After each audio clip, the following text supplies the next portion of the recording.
წარმოიდგინეთ, სულ რაღაც 50 წლის წინ კაცობრიობამ პირველად დადგა ფეხი მთვარეზე. ხო და როგორც ჩანს, მანდ მალე ისევ დაუბრუნდებით. გსმენიათ თუ არა რაიმე ართემის 2-ის შესახებ?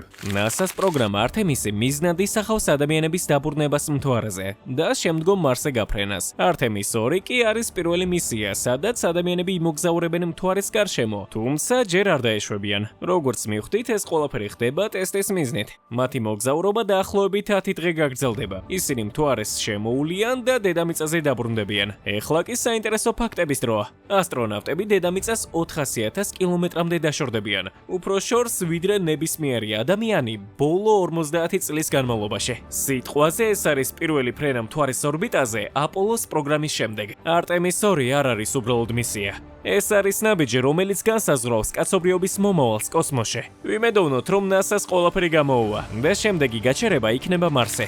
მთავარია მარსზე როდესაც ჩავალთ, გიგანტურმა ობობებმა არ გაგვანადგურონ. შეიძლება არ იცოდეთ, მაგრამ მარსზე გიგანტური ობობის ქსელები იპოვეს. დაგვერხა.